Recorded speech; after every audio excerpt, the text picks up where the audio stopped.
So now I've discussed all the things that I do spend money on. This is the stuff that I do not splurge on while living alone and making 6 figures in Seattle. The first is Uber. If I can walk there, if I can bus there, if I can take the link there, I won't be Ubering unless it's like necessary, like a safety situation, like it's 2 o'clock in the morning and I'm coming home drunk from the bar.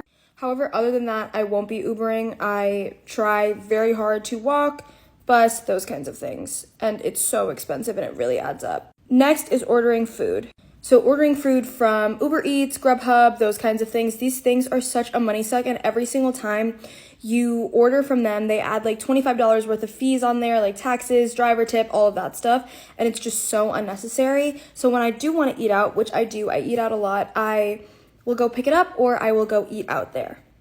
Next is going to the grocery store 2 to 3 times a week.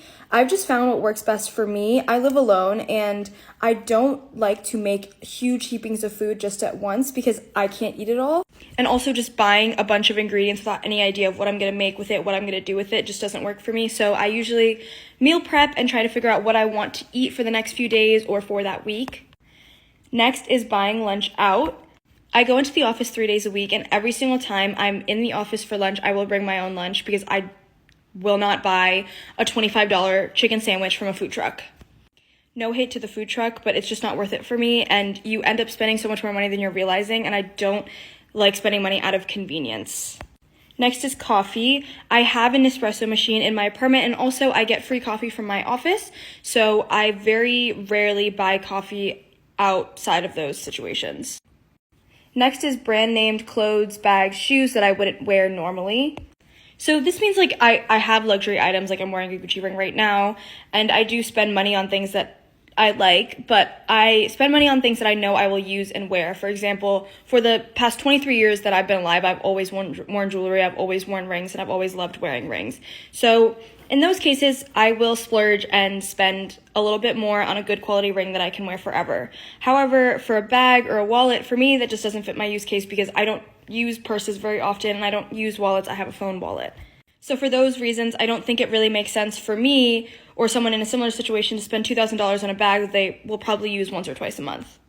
Next is building a capsule wardrobe. This has been all of the rage recently, and for good reason, because having like staple pieces can go with any kind of situation that you're in, going to the office, working from home, going out with friends, going to brunch, those kinds of things. If you have like a good pair of jeans, a good white t-shirt, that will take you a lot farther than fast fashion clothes and stuff like that. And also that's on the brand name clothes, bags, shoes as well, that don't buy things just because they're trendy right now. Like there's so many bags that I really, really wanted in the past, and now I look back on it and I'm like, thank God I didn't spend $1,500 on that bag because A, it's not even in style anymore, and B, I don't really like it very much.